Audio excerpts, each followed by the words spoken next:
Ertaga ertalabgacha kafeda o'qishga get ready with me. Ertaga ertalab meni imtixonim bor, lekin u darsga men hali bir kun ham tayyorlanmaganman. O'shaning uchun bugun kafeda uxlamay o'qib, ertaga srazu imtihonga kirib ketaman. Buni bilan kafeda bo'lganim uchun maksimalni qulay kiyinamiz, maksimalni chiroyli bo'lmasa ham qulay bo'lishi kerak. Ustimga mashina kiyaman, lekin juda ham g'ijim bo'lib yotgan ekan. E'tibor bermaymiz.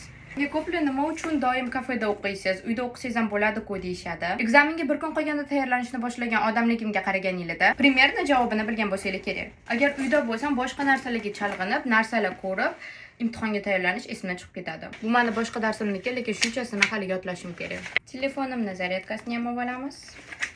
Rostdan ham kafega borganingizda tayyorlanishga kelgan studentlarni ajratishni yo'lini aytaman. Bunga o'xshab bir-biriga umuman to'g'ri kelmaydigan, lekin takoy loose turadigan narsalar kiyishadi. Chunki o'tirib, bunaqa qilib o'qishga udobni narsa bo'lishi kerak.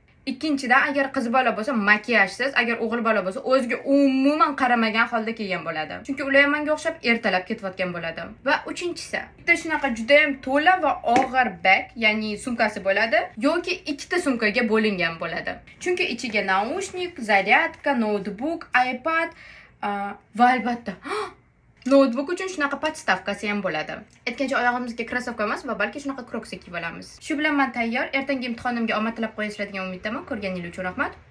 Bye.